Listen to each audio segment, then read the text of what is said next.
Welcome to A Better Way podcast. I'm McKay Scholl, your host. Today we have joining us one of my most favorite people, RJ Bennett. Mr. RJ Bennett, thanks for taking time out of your busy schedule to spend a few minutes with us today. Hey, thanks, McKay. Appreciate it. Okay, most important question. When you're not slinging loans like you do, what does RJ like to do for fun? Oh man, what do I like to do or what do I get to do? I like to Actually, both. I want to hear both. sure. All right. If I had my pick, I'd be in the snow on my snowboard or playing my guitar. If what I get to do is I get to chase my boys around, so sometimes that means chasing them around the mountain, so that's fun. But more often, it's chasing them around our farm, wrangling chickens, horses, and just trying to be outside as much as possible because it's a lot of energy having three boys. So we try and keep that energy outside. Love it. So, farm, tell me, how does one get into farm life? Yeah, so you marry somebody who really wants to own horses, and then egg prices go really high. So you spend a bunch of money on a chicken coop to get your own eggs, and it works out pretty good. No, um, I'm blessed to live in a beautiful part of the country up here in the Pacific Northwest, and we just happened to find a great piece of property that had the space. And yeah, we accidentally got animals. I think that's how it works. You know, there's a reason they call it chicken math for all my chicken people out there. And then you kind of just end up with more and more things. And I don't know, we like animals and have just found the opportunities as they kind of come along, and we just like adopt them, into our little sphere, and then just add to the chaos. Because at a certain point, what's one more? Exactly. So, what is like, looking at doing a little bit of farming? Would you say you're like an urban farmer? Is that the best way to say it, RJ? I would say so. I feel like farming though is like you got to get something in the ground. We do grow flowers, so we have a little mini dahlia farm. Shout out to Baker's Acres. If you're out here, come by and grab a bouquet. But no, I think it's technically a ranch because we have horses. Although it's a gray area classification, but we'll lean into that. Okay, so what animal do you connect with the most on your farm? Oh, that's a great question. And funny enough, I would say the chickens. They're so funny. They're the weirdest little animals, but they give you eggs, so I appreciate them. Okay, random question. Have you ever hypnotized your Yeah. chickens? No. Is that a Okay, thing I dude. should do? Google hypnotizing chickens. Okay. I was a chicken guy. I grew up with them, and then my kids wanted them. We had them for about 10 Yeah. years, and then ultimately gifted them all to our neighbors when we redid our yard. Sure. But it is the coolest thing ever. You put their beak down, draw a chalk line, or you can just do a line in the sand, Yeah. and they just full on go hypnotize. You'll be the coolest dad ever if you do Sure. that with your boys. I did it with my kids all the time. They found it hilarious. That's So, so good. I try and stick to just keeping them alive. That's my all goal. right. Yeah. Well, just Google how to hypnotize a chicken, do it, and it takes like I'm looking 20 forward to it. seconds and it'll be endless hours of hilariousness. So, That's so good. But that's it. okay, That takes up my day. I mean, we're running around with three boys and chickens and horses and yeah, putting flowers in the ground. So it's good. It's a good life for sure. love it. Well, we're not going to just talk farming today. I want to dig into the nitty gritty, the Yeah. good stuff. Um, so tell me, how did RJ get into the mortgage industry? That's like my favorite question to ask. Yeah, and it's a funny one. So I got into the mortgage industry when I quit my job on accident. So I had gone down a specific path and was working at the time for a church and quit my job on accident. So our first son was born. This was 8 years ago. That's how I tracked my time in the mortgage industry. And we were in California at the time. Wanted to be back in the Pacific Northwest, and accidentally resigned. So I had some friends that had moved into real estate in the years that we were down there, and they were saying, "Man, I got a job for you. This guy, this crazy mortgage guy wants to hire like a junior. He wants to teach him. You're a good fit." I'd studied business. I'd done a lot of marketing type stuff, and they're like, "You'd be a good fit." I was like, "No, I'm doing this thing, right? I'm doing my thing. I made it. I'm playing music." And when I quit my job, I was like, "Well, I guess it's time to talk to this crazy mortgage guy." And he is now like mentor and just such a good friend. But he was like, "Yeah, you'd be a great fit. Let's do it." And basically, 3 months later, I found myself packed up, road tripping back home. Trying to pass this crazy test and yeah, jumped right into the mortgage industry. So you got in, it looks like pre-COVID, right? So what Yeah, was that, like yeah, 2017. 2015-ish, 2017? Yeah, As you can tell, I'm a great math guy. So 2017, yeah. tell me what was it like to build up your business? I think it's good to get a perspective that, like, I consider you an accomplished LO now. You do very, very well. What was it like to get that flywheel spinning per se? Yeah, it was a lot. I mean, for sure. I think I almost quit like 5 times. Um, there were some marked moments where I was like, wow, this is tough. But I think it was just such a good fit. And I had a good culture around me that they really supported me in just kind of pushing forward. But it was just doing the work. It was showing up on the weekends, answering phone calls and texts in the evenings, and just being there, right? And just really starting to build out and connect with the people that gave me a shot, realtors and clients both, and just push. And those first 2 years were a grind for sure. And I think just continually pushing through and doing as good of a job as I could, and making sure that no stone was left unturned, that every detail fit, that I could do as good of a job for a client as I could happened, and just kind of kept that momentum building. Okay, so take me through you hmm 2017. I'm sure you start to gain some momentum. What were the COVID years like for you, RJ? Yeah, so COVID, so part of my story and kind of my journey to Canopy. So the mentor that hired me, he retired in March of 2020. He had been in the mortgage industry for 20 plus years. He retired to only one job. One job, Josh, shout out. He didn't like working multiples. And it was funny because I remember he was in Hawaii and he's like, well, when I come back from Hawaii, like things will be fine and we'll kind of work out how things will transition. And he almost didn't make it home, right? Because things were like shutting down. He like almost didn't make it home in Hawaii, which maybe wouldn't have been the worst thing to get stuck in Hawaii. But that is, it's super marked in my mind.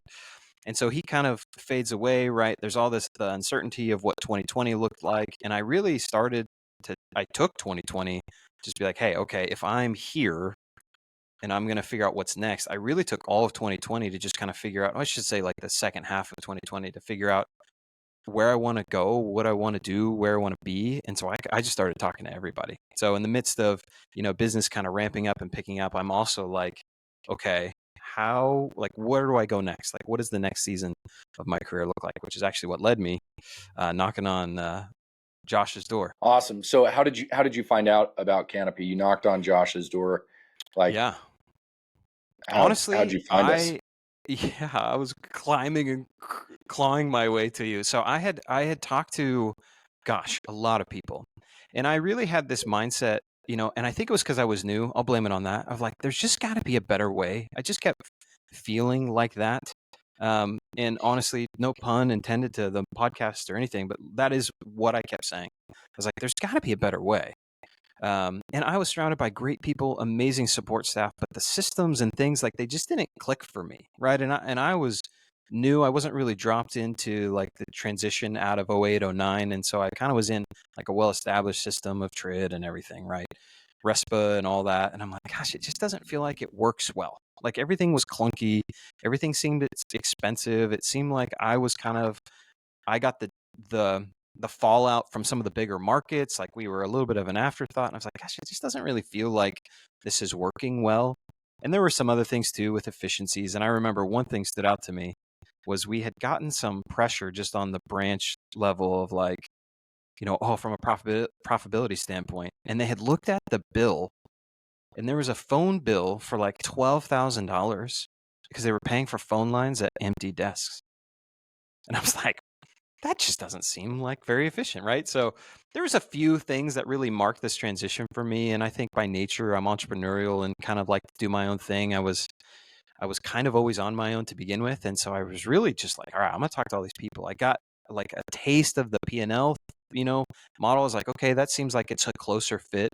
And honestly, I think it was me just scouring the internet. I found some random Facebook post from Will old school. Shout out Will if you still listen to the podcast, right? Of like, oh yeah, we can do that. And I remember that just got me into the Canopy's website, and I was like, what is all this? They have their rates on their website. Like, what is this? Like, this is crazy. Like, nobody does this. And I just figured out, I was like, how do I talk to these people?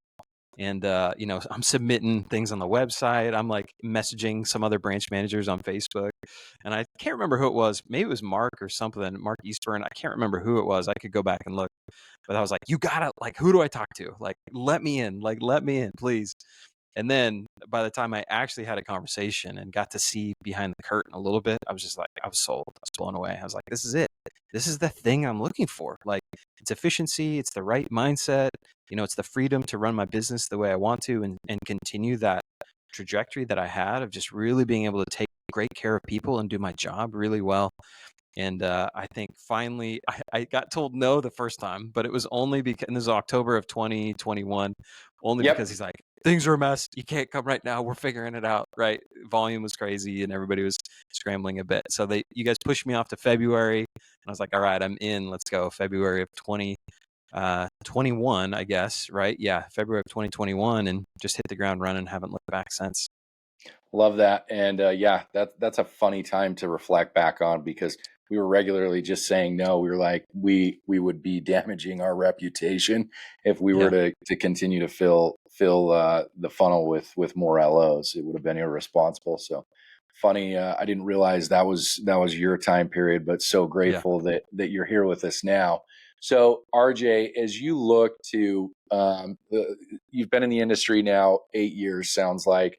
What's kind Hmm. of the next? What's on the horizon? What do you see, and where do you want to take your business? And I say that because it truly is your business. We look at each and every Yeah. individual as our partner, right? Hmm. And we're there more in the background to fulfill the loan, and you're more at the forefront. So Yeah. where do you want to go? Where do you want to take this thing? Yeah, that's a good question. And I've actually been reflecting on this a little bit because of, I think, like anyone, right? The conversation around AI has kind of really entered, right? The whatever we call it, societal conversations. There's a word for it. I can't think of it. Um, but the solution that I found for my business, which is Canopy, right? I think as I've reflected on some of the changes and where we look ahead, right? And everybody's like, oh, are we going to get replaced? It's also the solution that's very forward thinking. And I think I knew that at the time moving into it, that I was like, okay, yes, technology heavy efficiencies, and like real technology too, which, can I just say, like, I'm so thankful for. It's almost like we say it and it almost is like falls on deaf ears, because everybody in the mortgage industry says they have good technology, but I'm like, y'all, you don't have good technology. You don't. You have a bunch of stuff bolted Yeah, you onto a have really seven awful. systems plugged in differently, Yeah, and not really something that takes it cradle to grave like we've got. So yeah, and I concur with that.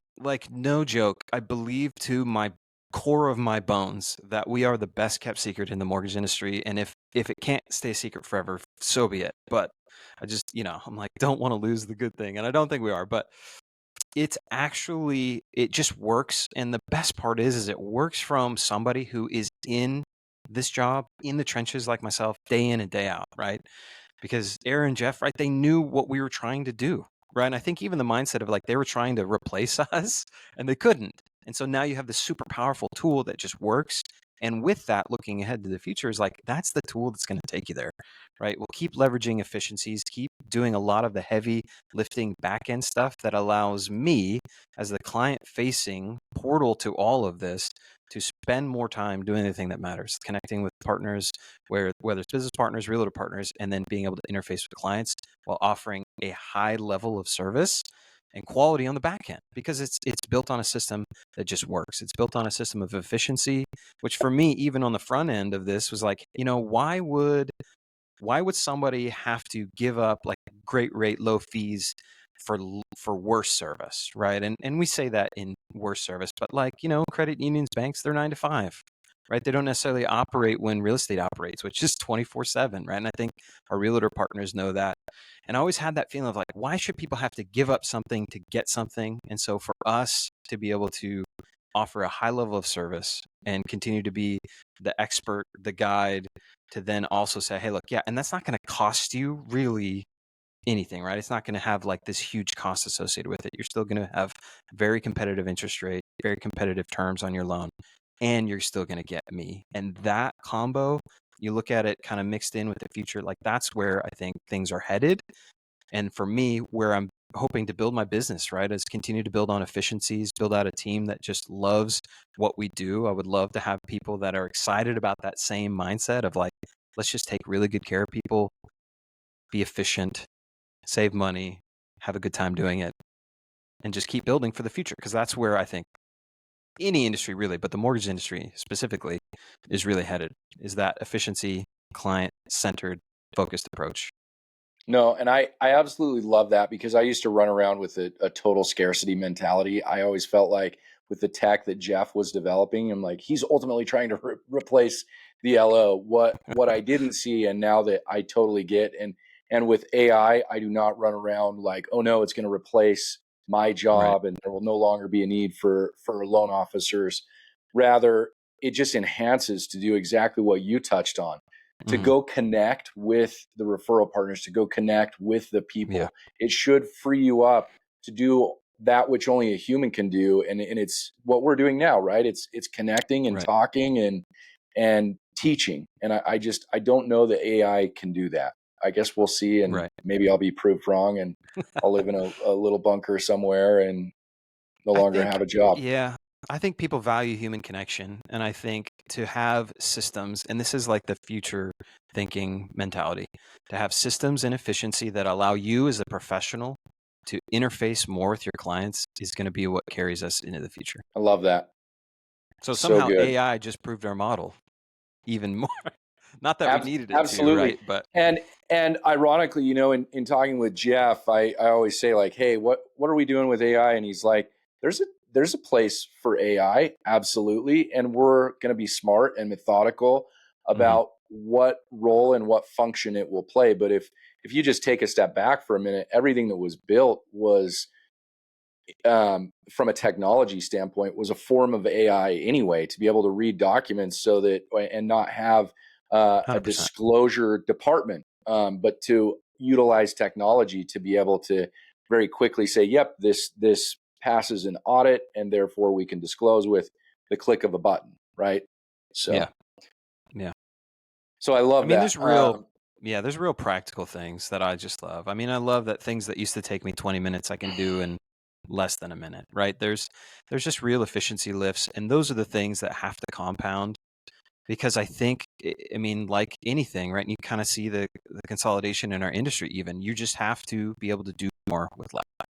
And that's the way our industry is going. And oddly enough, that's also our culture, right? And so there's kind of this merging of the two that just make me feel so grateful. I mean, the last 4 years specifically, super grateful to be here, super excited for the future. And I don't know if a lot of people at a lot of other similar institutions can say the same thing.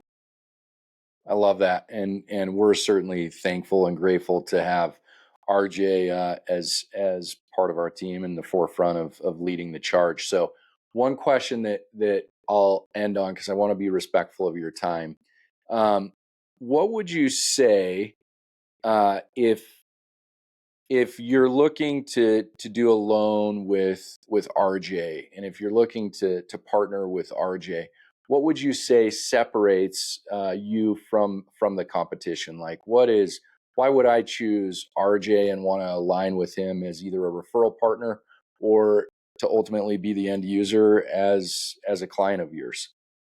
Yeah, yeah, that's a good question.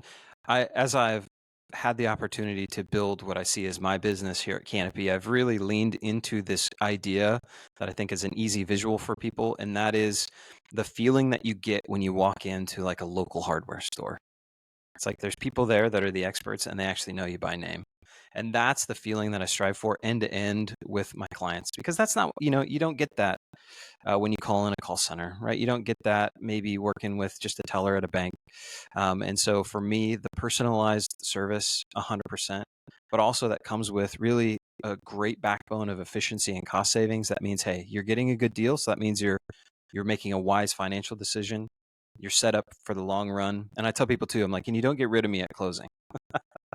You don't get rid of me that easy because I'm here with you, right? As long as you have a mortgage, I'm here. All right. And that approach that you have a specialized expert in the field that's ready to serve you and your family's needs when you need it. And yeah, like people are so funny that call me like, I don't know if you remember me. Like, I remember you. I could probably tell you what your property taxes were, right? Like I love that. there are something, and I get that. There's some things that go away as with scale, but there's also the approach for me that is ingrained in what I do and how I care for people that I hope comes through, and what I really desire comes through with every client and every transaction that I get to be a part of.